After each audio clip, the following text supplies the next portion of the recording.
Bienvenue et félicitations, tu as décidé, et c'est tout à ton honneur, de découvrir cette troisième clé qui va te permettre d'exceller en mathématiques. Bravo à toi. La clé numéro 3, c'est la clé des rapetout, répéter, refaire et rédiger. Ça, c'est une clé que j'ai découvert en maths P. En maths P, j'ai fait une 3,5 et ensuite j'ai fait une 5,5. Jusqu'en 3,5, je me contentais de relire les exercices en comprenant la correction. Et en 5,5, j'ai remarqué que j'avais une prof qui me donnait des exercices qui étaient exactement les mêmes que ceux qu'on avait déjà fait, en un temps limité. Et en fait, j'arrivais pas à les refaire. Alors que je les avais compris au moment où j'avais lu la correction. Donc je me suis dit, il faut absolument refaire les exercices, se confronter à la réalité. Est-ce que réellement je sais faire et surtout est-ce que je sais faire vite? Donc la clé des rapetout, c'est répéter, refaire et rédiger. Je te rappelle d'ailleurs que si tu n'as pas vu les autres clés, voici un lien vers la playlist que tu trouveras sur ma chaîne. Et ce que je te propose, c'est répéter, refaire, rédiger, c'est de le faire sous forme de rituel. Rituel, c'est quelque chose que l'on fait tous les jours, si possible à la même heure pour être sûr de ne pas l'oublier. Et ça va être dans l'idée de la stratégie des petits pas. On va faire un petit peu chaque jour et sur le long terme, ça va être énorme. Évidemment, très bénéfique. Alors j'ai une petite question pour toi. 1%, est-ce que c'est beaucoup ou pas beaucoup? Évidemment, tu vas me dire que c'est relatif, mais 1%, c'est à peu près 15 sur 1440. Qu'est-ce que c'est que 15 sur 1440? C'est le nombre de minutes du rituel que je te propose, 15 minutes, sur 1440 minutes, c'est le nombre de minutes que tu as dans une journée. 1% de ta journée, c'est ce que je te propose d'attribuer à ce désir d'exceller en mathématiques. 15 minutes par jour, répéter, refaire, rédiger. Des choses que tu as déjà fait, des exercices que tu as lus, que tu as corrigés. Et tu vas te tester pendant 15 minutes à fond, concentré avec un minuteur, évidemment en mode avion, ça va de soi. Et donc tu vas bourriner. Pendant 15 minutes, tu te concentres et tu fais un exercice. Tu peux faire une démonstration, tu peux faire un exercice difficile, tu peux écrire une définition de cours, enfin bref, quelque chose qu'il va falloir que tu sois hyper concentré et ça va t'entraîner en plus à être rapide. Et pour donner un côté ludique à tout ça, je te propose de faire un challenge des chaînes. Alors une chaîne, c'est quoi? C'est une suite de rituels ininterrompus. Et voilà le petit outil que je te propose de faire, c'est, tu vois ici, tu as lundi, mardi, mercredi, jeudi, vendredi, samedi, dimanche, parce que le rituel, évidemment, c'est tous les jours, week-end complet. Et puis tu vas, à chaque fois que tu réussis à faire ce rituel de 15 minutes, tu vas incrémenter la chaîne, justement. Et donc là, tu vois, on en a 39, ça veut dire que 39 jours d'affilée, on a réussi à s'auto-discipliner, pour son bien, parce qu'on sait que c'est pour son bien, à faire 39 rituels d'affilée. Évidemment, t'as pas envie de casser la chaîne. T'as un côté ludique. À chaque fois que tu vas mettre 40, 41, 42, tu vas dire « Yes, j'ai réussi encore une fois à faire mon rituel. » Et puis, en fin de semaine, tu peux faire un petit smiley comme ça. N'hésite pas à te récompenser, ça fait toujours bien, ça fait un petit pic de dopamine, ce côté ludique. Quand on réussit un niveau dans un jeu vidéo, et ben là, c'est pareil. Tu réussis à faire un rituel,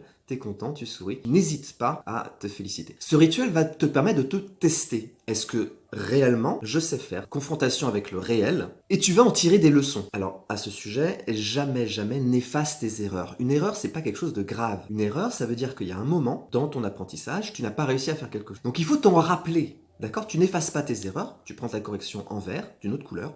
Et quand tu reviens là-dessus, eh bien tu sais, tu te dis « Ah oui, c'est vrai, ce jour-là, je m'étais trompé. Pourquoi? Est-ce qu'aujourd'hui, je me retromperai ?» Quand tu ajustes, n'hésite pas, encore une fois, à checker. Yes, super, je suis content. Plutôt dans la marge, comme ça c'est plus facile à lire.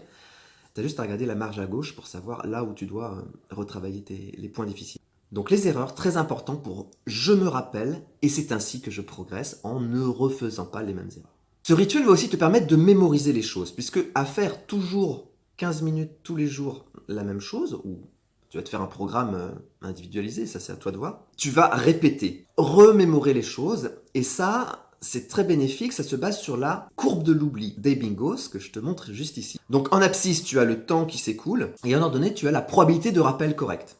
D'accord? Donc tu vois, quand tu apprends quelque chose, tu le sais. Donc la probabilité de rappel, elle est de 100%. Et quand le temps s'écoule, eh bien on va oublier.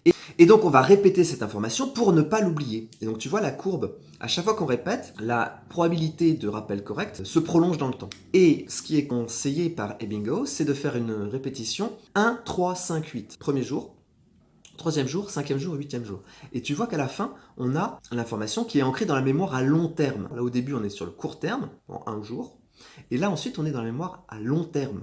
Donc là, tu vas t'en rappeler toute ta vie. Tu vas me dire que c'est pas facile à faire. Eh bien, il y a un outil, des applications qui sont super pour ça. Je t'en propose 3. Ici, tu as Anki, Quizlet, Super Memo. J'ai un petit faible pour Anki qui est très pratique. Tu vas créer des flashcards avec questions-réponses. Et donc, Anki va te proposer le premier jour, le troisième jour après, 5 jours après, 8 jours après, etc.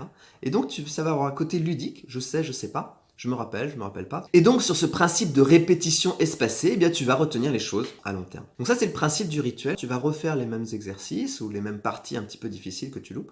Et donc, au fur et à mesure, sur la mémoire à long terme, ça va rester ancré. Un autre avantage de faire ces rituels, c'est de développer des réflexes. Tu vas à chaque fois reconnaître des patterns d'exercice, tu vas te dire « Ah oui, c'est vrai, j'en ai fait un comme ça. Voici comment il fallait faire, voilà la structure de raisonnement, la logique qu'il fallait suivre. » Et donc, quand tu auras un truc similaire, boum, ça va être immédiat. Tu n'auras plus qu'à copier-coller la structure du raisonnement. Je tiens à ce sujet à te rappeler une règle non négociable. On ne fait jamais d'exercice dont on n'a pas la correction. Ça ne sert à rien. Tu vas être dans le doute, tu ne sauras pas si tu as juste, si tu as faux. D'accord? Donc tu ne fais pas d'exercice dont tu n'as pas la correction. Il y en a plein sur YouTube, il y en a plein dans les livres. Voilà ce que je pouvais dire sur la clé numéro 3, la clé des rapetou, répéter, refaire, rédiger. Rédiger, très important en mathématiques, sinon tu vas plafonner à 15, c'est la rédaction qui va te permettre de faire la différence et justement de bien progresser. La rédaction très importante, soit X appartenant à R, soit N, etc.